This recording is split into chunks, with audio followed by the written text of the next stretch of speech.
Ability. तो Niranjan sir, अब मैं इस सिचुएशन को थोड़ा आपसे समझता हूं, थोड़ा रियल एस्टेट से भी जोड़ लेता हूं उसको, कि देखिए रियल एस्टेट में हमने देखा कि अभी करीब करीब 1.5 से 1.25% के आसपास रेट हाइक हो गया, आगे और भी होगा, लेकिन शायद उतना इंपैक्ट आता हुआ नहीं दिखा। घरों की बिक्री अभी भी हो रही है, लेकिन ये बात तो सही है कि जब तक आपके पास एक सस्ता क्रेडिट नहीं होगा, एक ईजी क्रेडिट नहीं होगा, चाहे वो इंडस्ट्री हो चाहे वो कंज्यूमर हो, वो एक अंदर से जील आएगी नहीं खरीदारी करने की या इन्वेस्टमेंट करने की। तो क्या क्रेडिट ही वो पॉइंट है जिसपे सरकार को सोचना होगा? प्री कोविड या कोविड टाइम्स में हमने देखा सरकार उस पर काफी एग्रेसिव थी, लेकिन जिस तरह से वर्ल्ड सिनेरियो चेंज हुआ, बहुत रैपिड टाइम में, बहुत रैपिड ग्रोथ, बहुत कम टाइम में रैपिड ग्रोथ हो गया। अब यहां पर इंटरेस्ट रेट का क्या सारा सीन उसने बिगाड़ दिया? कहां फंस रहा है ये मामला? विपिन जी, आपने बहुत एक सेंसिटिव पॉइंट पर बात छेड़ी है। दो बात रहती है, जब आप इकोनॉमी को संभालना चाहते हैं कि इन्फ्लेशन कम हो और आप सिर्फ मॉनेटरी इंटरवेंशन करें रेट हाइक से, तो वो इकोनॉमी को जरूर आप स्लो कर देते हैं। लेकिन हमें सरकार के द्वारा फिस्कल इंटरवेंशन की ज्यादा जरूरत है, क्योंकि हमें डिमांड इंक्रीज करना है।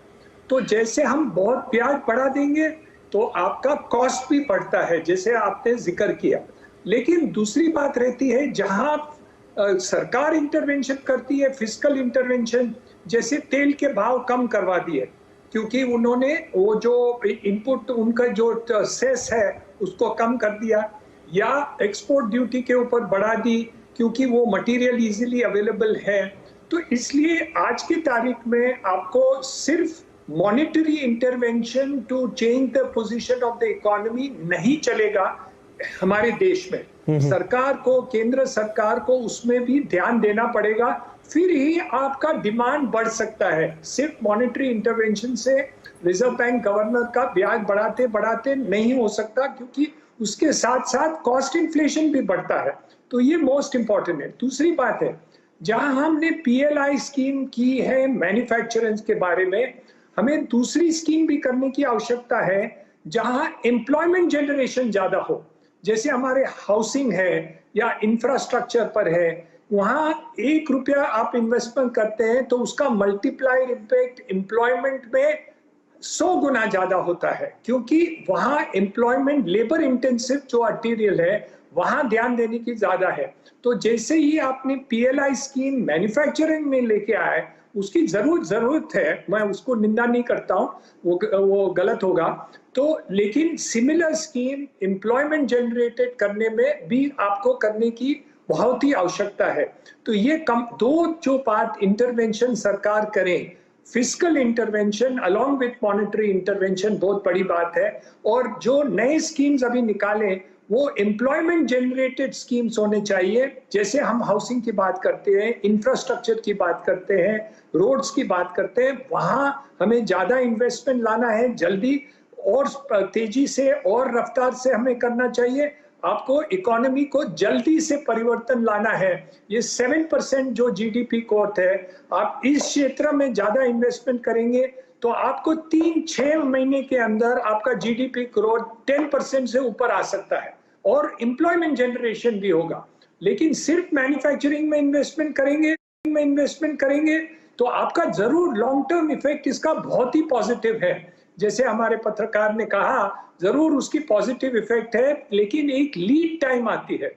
तो हम दोनों को कॉम्बिनेशन को करने की आवश्यकता है। यहाँ सिर्फ सरकार कर सकती है, ये प्राइवेट सेक्टर नहीं कर सकती है। प्राइवेट सेक्टर जरूर साथ देंगे क्योंकि उनको भी इन्वेस्टमेंट करना है, उनको भी लाभ करना है। लेकिन आज की तारीख में बैंक्स की भी जरा हिचकिचाहट है। आपको लास्ट बात मैं कहना चाहता हूँ, आपने जिक्र की अबाउट, एक पैनल ने कहा कि ease of doing business at the grass root level is still lacking. वो बात हकीकत में सही है। काफी जो इन्वेस्टमेंट हम करते हैं, जहां लास्ट माइल की पोजीशन आती है या लास्ट अप्रूवल की बात आती है, यहाँ ब्यूरोक्रेसी काफी करप्ट भी है और तकलीफ भी देती है। तो ईज ऑफ डूइंग बिजनेस और भी हमें देखने की आवश्यकता है, जहां हम ग्रास रूट लेवल पर काम करते हैं। ये हमारे सेक्टर भी, मैं हाउसिंग की नहीं बात कर रहा हूँ, हर एक सेक्टर में ये प्रॉब्लम आ रहा है। एक जन की फैक्ट्री बन गई, वो लास्ट कनेक्टिविटी हाईवे को चाहिए था, उसको 6 महीने लगा कि हम लास्ट हाईवे को उसको एंट्री कैसे हम फैक्ट्री को दे। हमारे बिल्डिंग की तैयारी हो जाती है, हम ऑक्यूपेशन सेक्टर डालते हैं, तो हमें 1 महीना नहीं 4 महीना लगता है फाइनल ऑक्यूपेशन सर्टिफिकेट। वो नीचे लेवल पर काफी ईज ऑफ डूइंग बिजनेस की जरूरत है। नहीं, पॉइंट नोटेड सर। और जो आपने बाकी फिस्कल और मॉनिटरी इंटरवेंशन की बात कही, वो भी एक अच्छे सुझाव आपकी तरफ से। तो